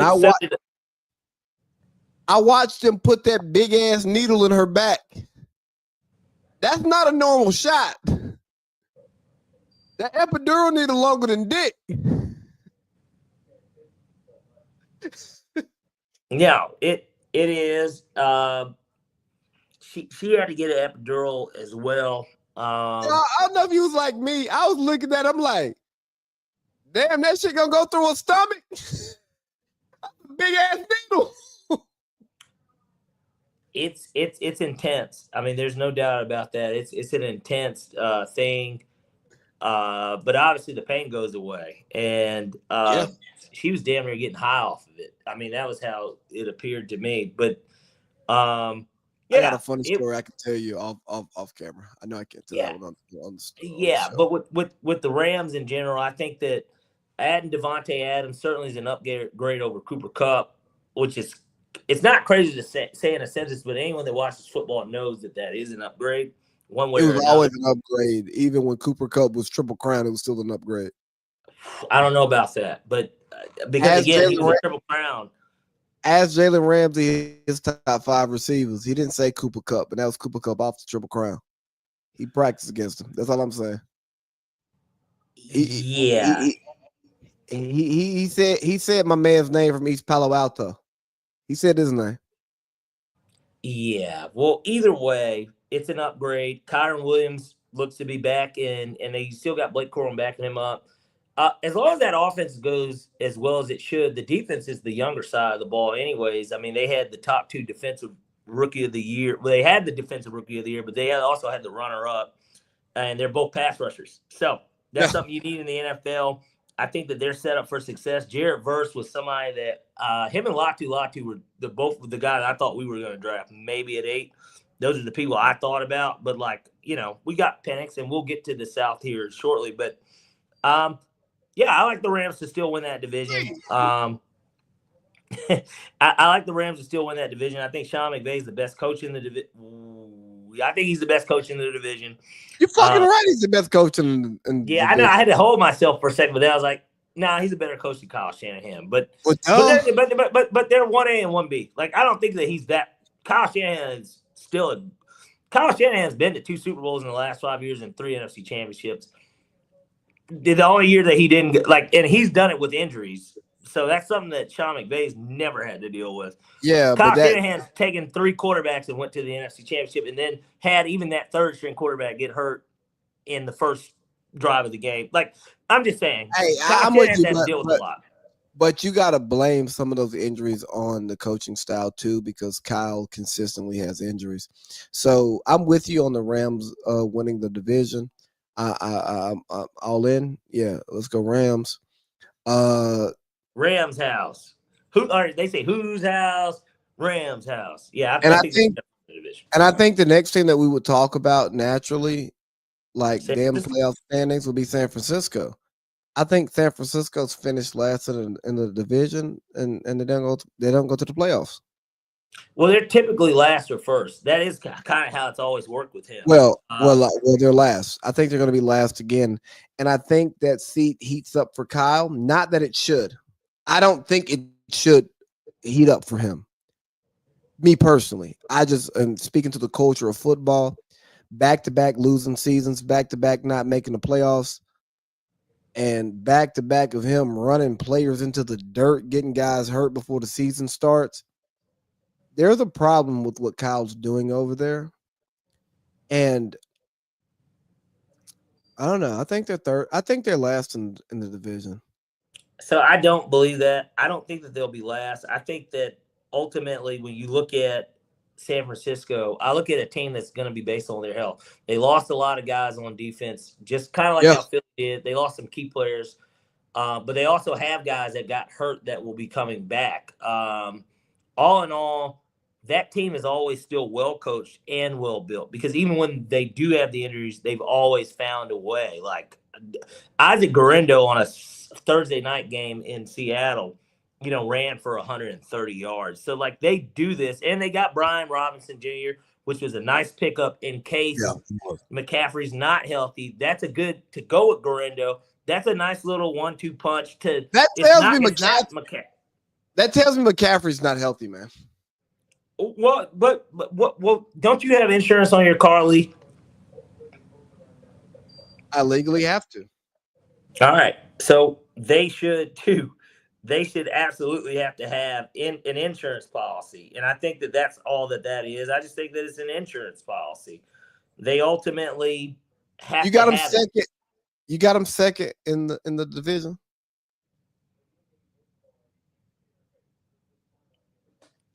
Yeah, I do. I think that they're better. I know Seattle will be really close. I think that they're going to be – that division is one of those divisions where 10-7 will win it, and the other teams can be 9-8, 8-9, 7-10. I think it'll be that close across the board.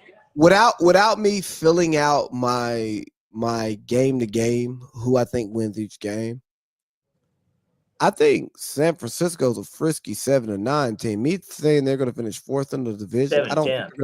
7-10. Yeah, I don't think they're going to be trash. Like They won't be. I think they're going to be a playoff level team on any given week. I just don't think they'll deliver that week to week. And my I think that it goes against a lot that I believe in with Seattle Right. because of Sam Darnold.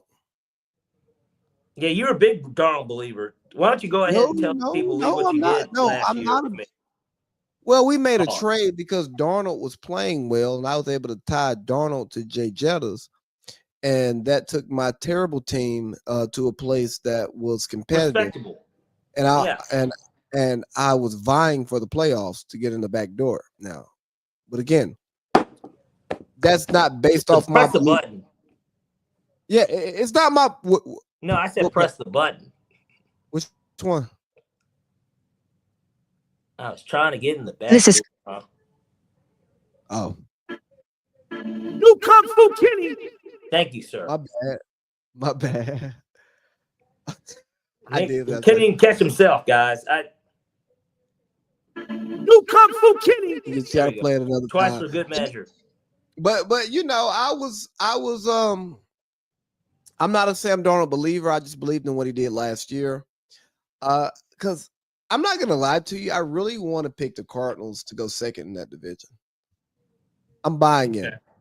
I'm buying into what John Gannon's doing. I believe in Kyler's potential.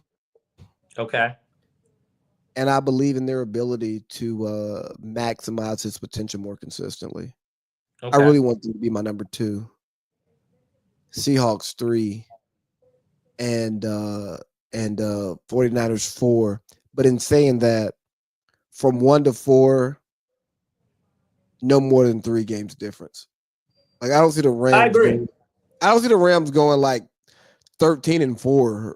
You know what I mean? And then like 49ers going 4-13. I see it being at best 11-6 division, but like a 10-7 division with a lot of 9-8s, 8-9s, and 7-10 somewhere all in there mixed up. And these guys play those games.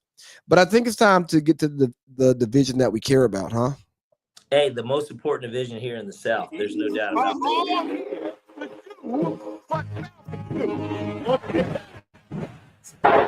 Here's what we're doing. We're on football. I'm not gonna play the whole thing because he's not our coach, but you know what? I do. But we are gonna run the piss out of the football. I mean, because we've got the number 1 pick that should have been in most fantasy leagues. And was he number 1 in our league? He was number 3. He dropped to 3. He dropped to 3 for whatever reason. I don't like it because Justice picked 3rd, and yeah, I know. That's why I'm sitting there. I don't understand why everybody would give him that type of value there. You know, I was sitting at 4, and you know I'm on stream, and in my brain, I knew Bijan wasn't a choice for me. Yeah, you knew he wasn't going to fall past Justice. Literally, well, you knew that. No, not even Justice. I didn't think he would fall to 4. So I didn't give a fuck about where Bijan went in the draft. Shit, I don't even remember who I drafted first. Who did I draft first? I drafted Jay Jettas. After I said I wouldn't go wide receiver 1.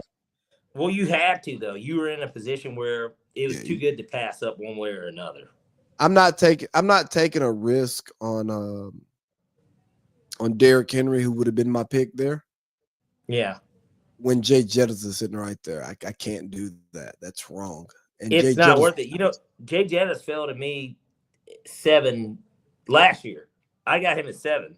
So I drafted before. And he had to have been the second, or if not the first wide receiver taken.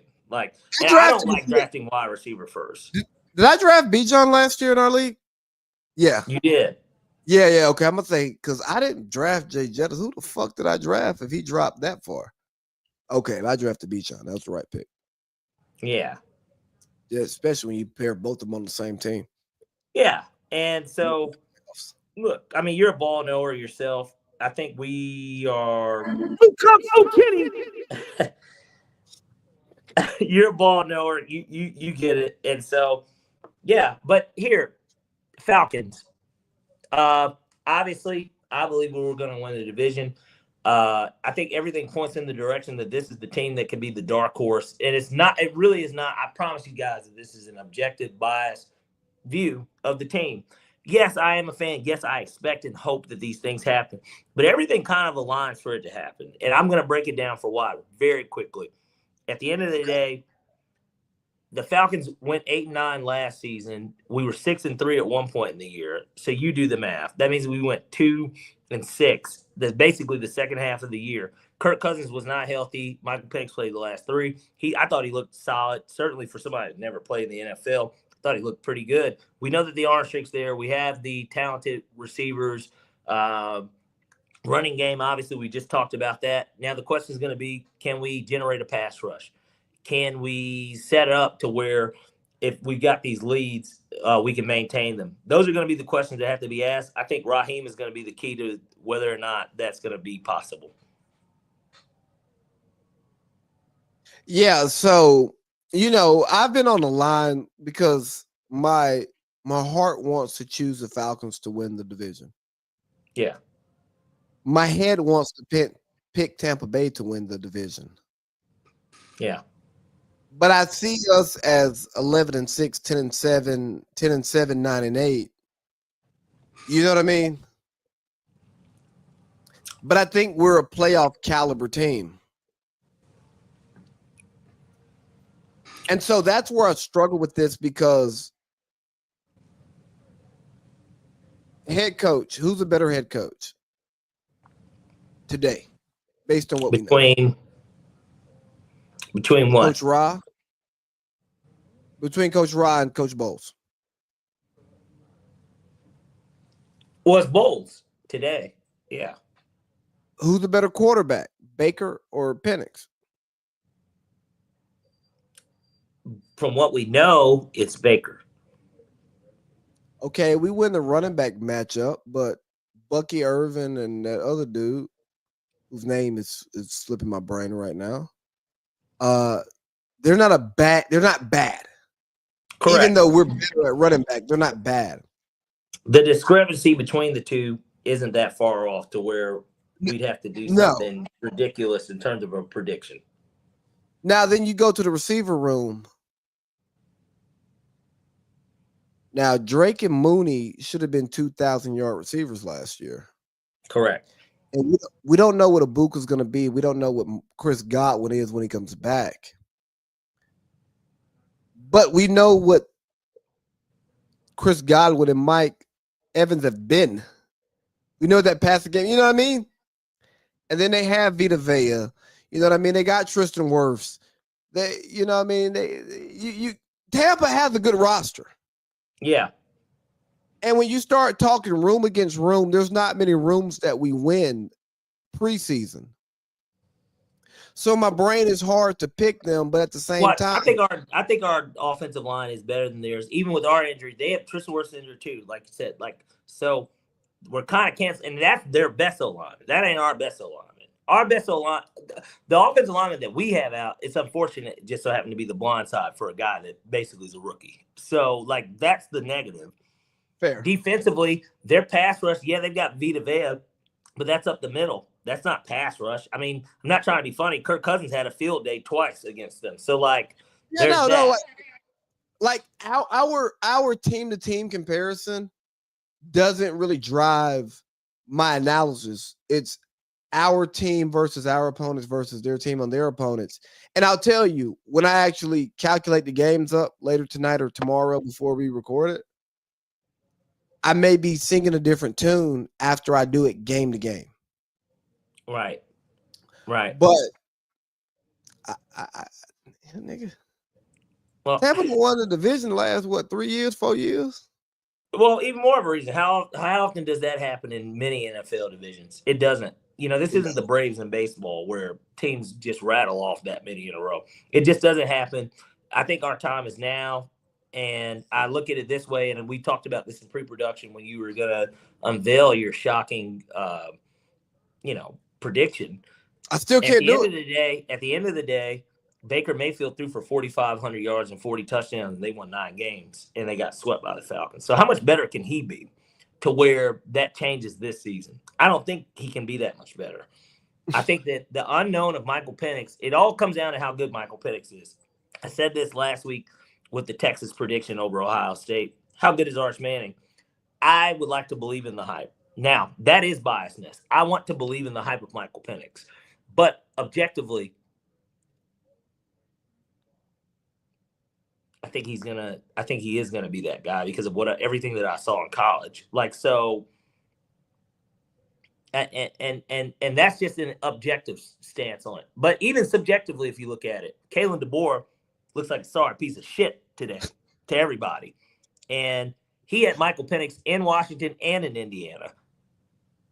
And that's how he got the Washington job. And then from the Washington job to the Alabama job. Now he don't look all that good now, does he? I think Michael Penix has a fucking rocket in his pants and on his arm. New Kung Fu Kenny. Yeah, I set it up. You got big Penix energy. You got big Penix. You got big Penix energy. I'm all on board. And look, I will eat crow Sunday if he comes out there and he shits the bed. Now, if we lose the game and he doesn't shit the bed, I'm not eating crow. Will you eat cock though? No. Can we go to 10 after the game? You know, it always is going to depend, but would I like to? Yes. Okay. Yes. I don't care to talk about the Saints or the Panthers. I'll be honest with you. Well, we have nothing to talk about the Aints, so we can skip them. But I will talk about the Panthers just because they did beat us in that last regular season game and how hot. And this will be a one-liner damn near. But, you know, obviously it's all about Bryce Young there. They drafted Ted McMillan or whatever.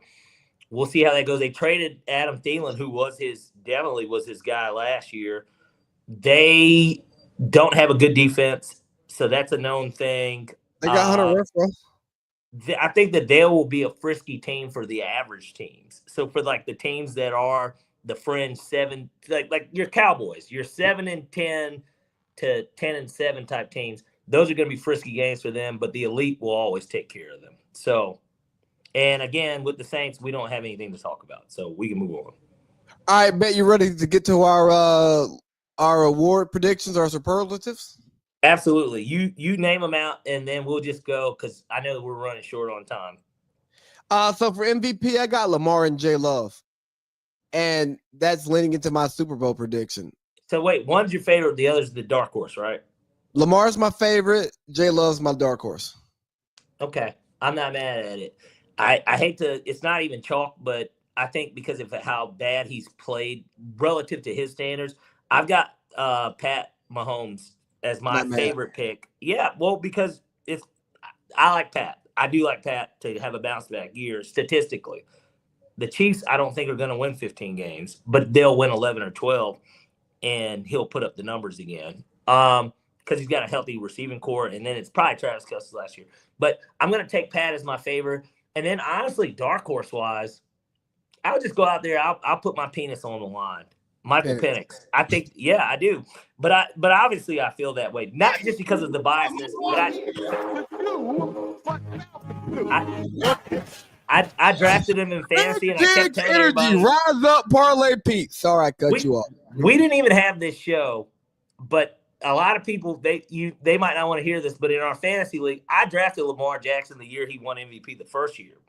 And I took a flyer on him, and it paid dividends. I won the league. So, like, I think that Michael Penix has a chance to have one of those type of years, especially if the Falcons win 12 games. I think we're going to win 11, but, like, if we win, like, 12 games and we're, like, you know, the second, third seed, maybe, who knows, maybe even one. Don't be surprised if Michael Penix throws for 4,000 yards and 35 touchdowns. So here's what I got for OPOY. I got Bijan for my OPOY, and I got Saquon as my dark horse. And I know if you look at the odds, it should be opposite. Considering last year, yeah. Yeah, but based on what I believe they'll do, I believe that Bijan has the most potential for a better season and a better narrative shaped around that season that drives the votes than Saquon Barkley. Okay. I'm And not mad at that.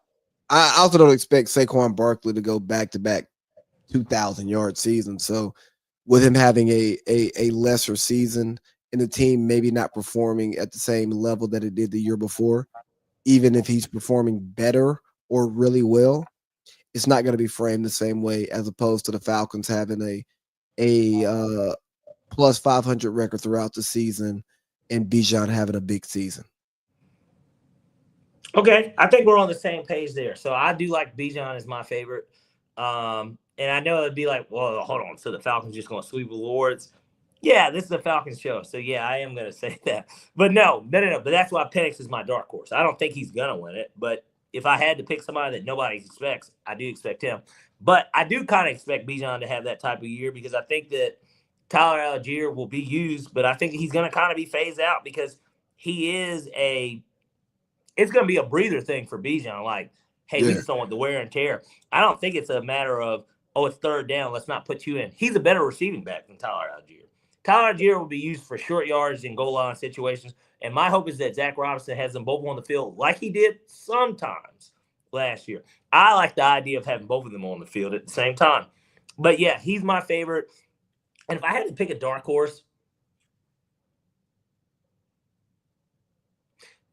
I'll tell you somebody who I don't think a lot of people are thinking of that could have like one of those years where you're like, what did I just see? Tell me more. Malik Neighbors.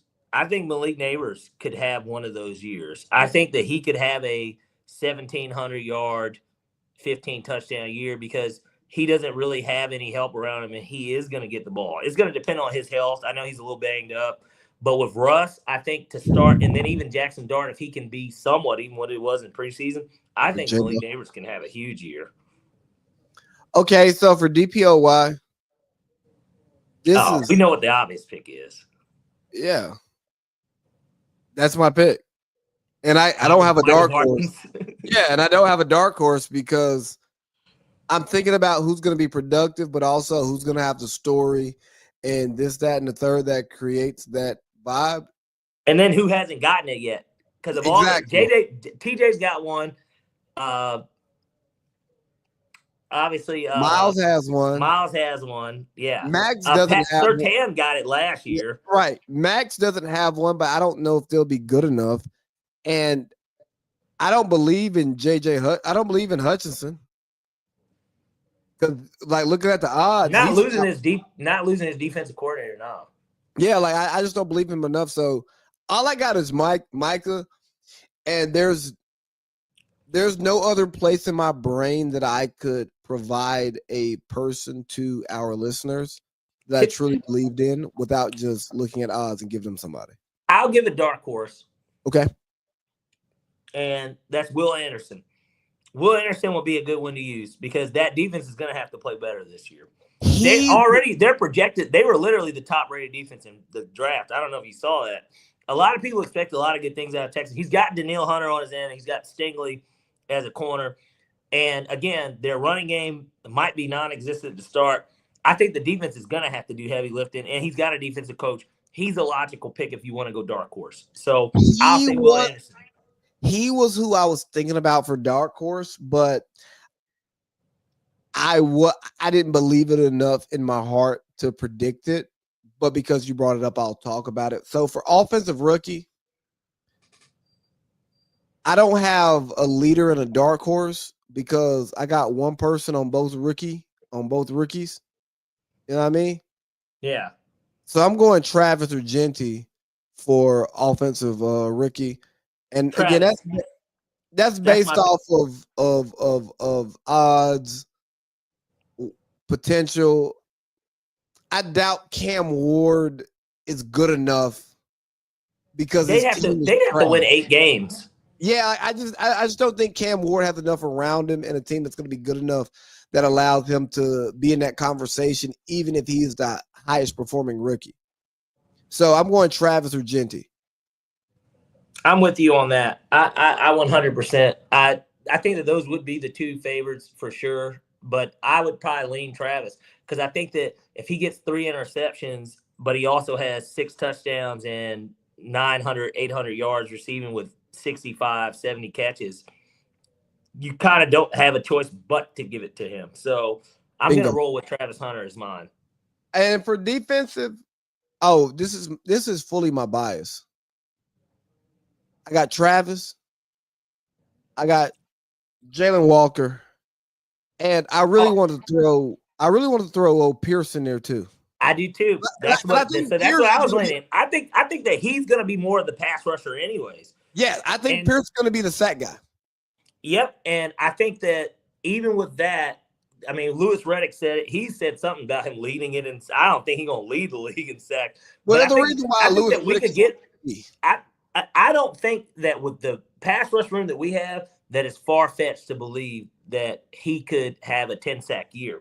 I really don't. So like, a lot of people don't realize this, man. And I know you're Rocky Top. You were wearing your overalls. I'm sure anyone that follows the page saw Lee wearing his overalls this weekend. But yeah, he was projected to be the top pass rusher off the board before college football started last year. A lot of that stuff was just, off the field. It was personal, yeah. And so if the talent He's a nigger. the talent, I mean, no, but I'm just saying there were some places that were saying he could be the number one pick. Like that's how, if you go back and look at Yahoo Sports, Bleacher Report, all this stuff, there were people that were saying that he was the best prospect potentially heading into the season. So I'd like to see it come true with the defensive head coach and then with Ulbrich dialing it up, because these guys are on their last legs in the league in terms of being like in the positions that they're in today. Hey, and you gotta respect his swag because he did bag Rakia Jackson, and she is an attractive WNBA player, but also a famous WNBA player. Well, Kia. But for him to lock it down, it speaks to who he was while he was at Tennessee too, because her reach is something. She wasn't just some fine shit; she was some fine popping shit. Coach of the year. Ooh, see, that's a good one. So I got Vrabes as my pick because I just think he makes the Patriots obviously better, and people like the narrative of Vrabel back in New England. But my dark horse, Coach Ra, 10-win Coach Ra. It's my dark horse. So my favorite is Sean Payton. I think that a lot of, especially what even the media hypes up, it wouldn't surprise me at all. I'll walk off this broadcast right now. Hey, I know you hate him, but at the end of the day, I think based on everything that I've seen, look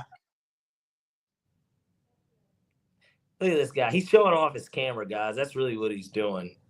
But I think that overall, if I had to make a choice, I think that Sean Payton would be that pick. I could see Denver having one of those years where if Bo Nix takes the next step, if everything goes the way that it should go, I don't see a reason why Denver wouldn't potentially be able to supplant Kansas City in terms of in the win column for the division. And if he does that and they win 12 games, I could easily see Sean Payton winning that award this year, especially because he is a good coach, and that's just the truth. But I've been back for a second. I didn't realize that the camera was like, yeah, it's showing your art. Oh yeah, it's showing George Costanza and that. Yeah, that's nasty work, by the way. Yeah, it's a little crazy, but I mean, if you're a Seinfeld fan, you get it. Yes, yeah. And I was telling the people that certainly are watching live or will replay this that I was like, he's just showing off his new camera equipment. But no, man, it AI tracks on its own. So when I got up, it did all of that. But hey, I know you're showing off the equipment. That's the point. But we're running out of time here. Comeback player of the year, really quick. My long shot's Travis Kelce. Will he be considered for that award? I think I tell you, my long shot's Kirk Cousins. Somebody gets hurt, he comes back and leads them to the playoffs. That's my long shot. But the favorite, I have to think about who Who went down last year? Hey, we got 5 minutes to get the pick, so hurry up. The college is gonna. So we're gonna breeze through college pick, guys, because either way, it's not gonna get posted. So I'm not gonna do any explanation for that. But, God, I can't even think of a comeback player. Who got hurt? Well, ladies and gentlemen, it's time for Parlay P's College Football 6-pack. 666. So, one of the things that we can't say just real quick, because I am going to brush through these. We're not any explanation for the picks. I'm just going to say them. But we did go 5-1 last week on the college picks. Texas being the only one that ruined it. So we'll start off. There we go. So we'll start off with that same team that ruined it. We're going to take Texas minus 20.5 first half against San Jose State, and then we're going to go to Baylor at SMU. We're going to take SMU money line. Then we're going to go Illinois at Duke. We're going to take Illinois money line. UCLA at UNLV. I like over 53.5. Arizona State at Mississippi State. Arizona State money line, and then we got Iowa at Iowa State. Maybe the easiest money of the week. Iowa State -3 at home. Bet you like it. I love it. Ladies and gentlemen, it is time for Parlay P NFL 666. So like we kind of explained here, because I've definitely got to keep this short because editing is a fucking bitch. But nonetheless, I had already wrote down everything that I needed to get. So we're going to make this very, very quickly with these picks so that I don't have to edit. Anywho, we're going to start off with the player prop. So this one's for anyone that has FanDuel or whatever. We're going to take over 69.5 Tyreek Hill's yards against the Colts. The Colts had the 26th ranked pass defense. Enough said. Next, we got the Pittsburgh Steelers at the New York Jets. I like Aaron Rodgers to get some revenge. Give me the Pittsburgh Steelers -2.5. Next, we got the Monday night game. We got the Minnesota Vikings at the Chicago Bears. I like the Bears as a dog at home. I think that everything opens up really well for them. Next, we got the Rams game. We got the Texans, Rams-Texans. Two teams that could score. I don't understand why this over-under is this low. I really like over 43.5, so we're going to take the over. Next, we got the Tampa Bay Buccaneers at the Atlanta Falcons. I will be in attendance. Come on, guys. Falcons money line, and this isn't even biased. I just really think we're going to win it. I like I said, plus odds. Next, the final game on this slate, we've got the Cincinnati Bengals at the Cleveland Browns. Joe Burrow finally played in some preseason games, and I think that they're tired of getting off the slow starts, and the Browns are just not good. Let's take the Bengals -5. For the sake of time, if you like it, then I love it. And when you love it, typically that means it's time for Lee's 3. Lee's 3. We sound like we rode the short bus when we do this. We got to get this AI thing together. We got to get it figured out. No, because I'm trying to get it on the same accord, and we don't. I know. Hey, so for Lee's 3, here's what we got. You know what? I like the Falcons on the money line. You can take that and send it to your dealer. I like the Bengals -5. I love it. Yeah. And because I prefer to bet on the NFL than college when I don't know what's going on, let me take another NFL pick. Give me the Steelers -2.5 when Aaron Rodgers goes and beat those Jets. That's Lee's 3. Hey, Parlay Pete, we've got a minute. Is there anything else you want to say besides Brittany Renner really messed the bag up by recording right before he signed the big deal and thought she was going to expose him? Well, I think you already said enough by saying that. What I will say is that, guys, if your phone conversations are recorded, remember that they're being recorded. Exactly. Hey, PJ, don't invite nobody to your sack when you're being recorded, because you could have got out of that thing scot-free. Well, I was talking more about Young Thug, but we'll move on from there. Oh, well, yeah. But, hey, guys, we'll be back next week. Hey, Pete, I'm going to call you in a minute. All right, let's do it. All right, Doc. Out of here.